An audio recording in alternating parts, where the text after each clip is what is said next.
naglalambing yung anak ko guys. Naglalambing yung anak ko. Okay guys, Pier 1 Ocean Jet, sasakay kami para sa papuntang Bohol. Kuhan tayo sa Bohol guys. Bohol tayo ngayon, Bohol na. Tapos ng Cebu guys, Bohol na tayo.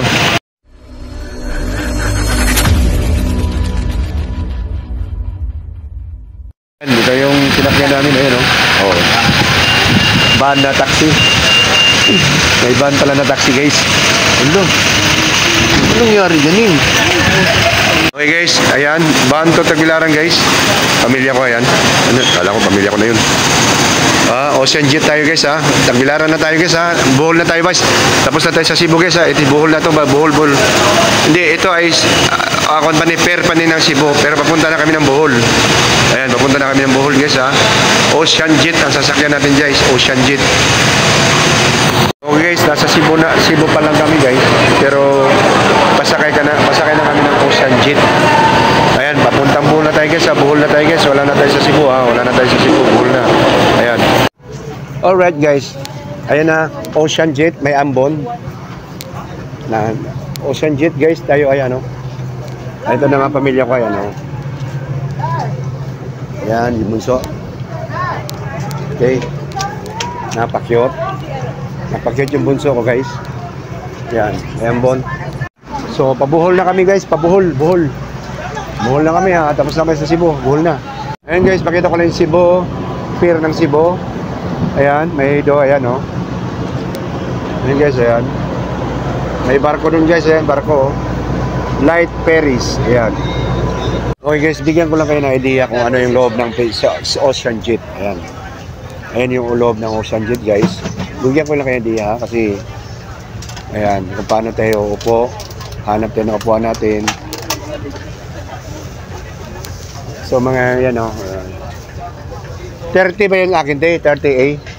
Pangulera lang tayo. Okay guys, dahil may tugtog yung sinakyan namin yung Ocean Jet guys, ipakita ko lang sa inyo yung ongoing kami papuntang Bohol yan guys ha. Galing kami ng Cebu guys, ayan nasa loob ako. Medyo maginaw pala sa loob guys. Ang lakas ng aircon ng Ocean Jet, kaya ako ginawa ko, nagtalokbong ako sa ulo ko. Ayan, pero parang hindi kinaya guys. Buti na lang kamo, mabilis yung biyahe, 2 oras lang. Kasi kung matagal-tagal, medyo ninigas ka sa ginaw. Ito na guys, parating na tayo sa Bohol guys. So ito na mo, malapit na tayo. Ayan o. Alright guys, touchdown tayo sa Bohol. Yung Bohol, ito yung last destination natin ngayon sa ating tour. Antabayanan yung lahat ng activity natin guys. Okay guys, nasa Bohol na kami ano. Ito yung biyahe na yan. So eksaktong 2 oras ang biyahe guys mula sa Cebu papuntang Bohol Jet. Dati kasi guys ng mga kami pangkabataan 4 na oras ang biyahe namin. Ngayon mabilis na, 2 oras na. Okay guys, ako naman ang driver ngayon. Sana makakuan. Ako ng driver kasi nasa Bohol na eh. Nasa Bohol na. Wala na bang naiwan? Wala. Marami oh. Yan dapat nag-iipon kita. Paano niya tumupo na si John Boy kay Tita? Nandar ka talaga. Ano Loy? Street pala yung Loy? Ala ka, mali. Wait lang. Turn left. Patay mo na. Turn left daw. Head southeast. Then turn left. Turn left daw. Turn left daw pa. Turn left. Then turn right. Turn left, then turn right. Next right door oh. Oo. Hindi talaga tayo makadiretso dyan kasi Turn right. Turn right daw pa. Ako na pa.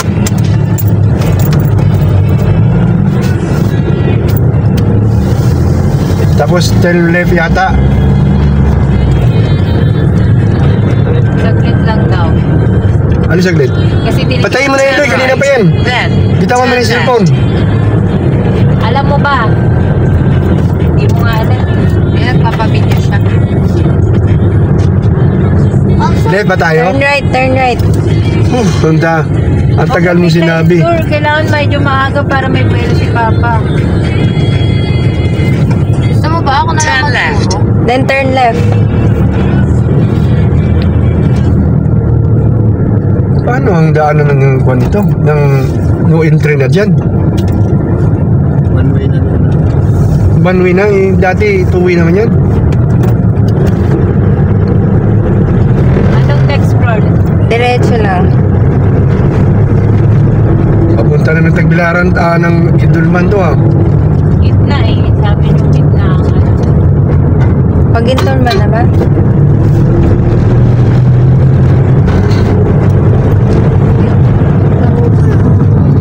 May palabas.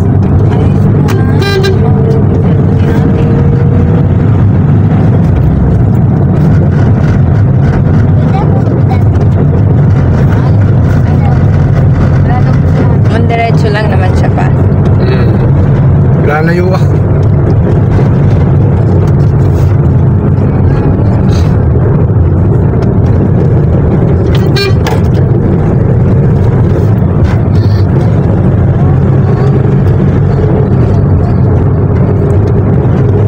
Sabi mo sa akin, kahit saan.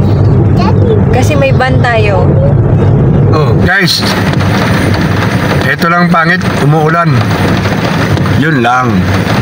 Yun lang ang pangit, umuulan. Okay guys, ito ay birthday ng aking pamangkin na si Paluma at dito kami, nagdalo kami. Unang stopover namin. Sino ba yan? Stopover namin sa kapatid ko. Nars yan, sa Romero. Ito mga pamangkin yan. Ito, apo na sa kwanto. Yan, apo na yan. Malamig na yung kare. Hindi tatuhod naman, apo lang, apo. Okay, dito unang stopover namin sa Bohol. Ito yung kuan natin, ito yung tinatawag na kuan. Ayan oh. Okay, first time ng mga anak ko dumalaw sa kanilang lula, sa kanilang puntod na kanilang lula mula nung namatay ito sa COVID. At yung dalawa naman pamangkin namin, si Ampong sa si CJ, ay yung tatay nila.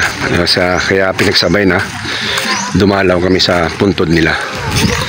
Okay, so parang family gathering na rin to. At sana ay mabigyan namin ng konting saya yung kanilang mga kaluluwa na nagsama-sama. Okay guys, kasiyahan. Nandito sa ancestral house namin. Ayan. Ayan oh. Nakote.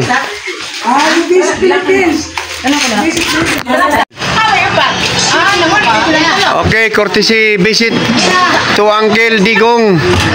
Kapatid na nanay ko to guys. Oh. Si Uncle. Ito yung sa Baclayon guys. Parang ihaw-ihaw sa Baclayon sa labas. Tuwing gabi ito guys. Napaka-alami na kumakain dito. So ito yung sa Baclayon to guys. Baclayon Bohol. Dito kayo may maghahaponan guys no. Maraming tao rin dito guys oh. Maraming tao. Okay guys, ang tawag doon dito ay balwarti sa Baclayon.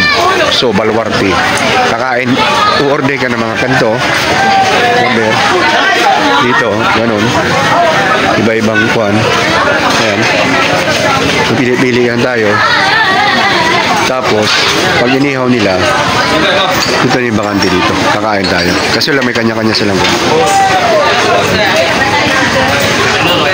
Alright guys, good morning. Last day, first day ng Bohol, maritisan kami ng kapatid ko, pati asawa ko, maritisan lang yan. Maritisan lang yan.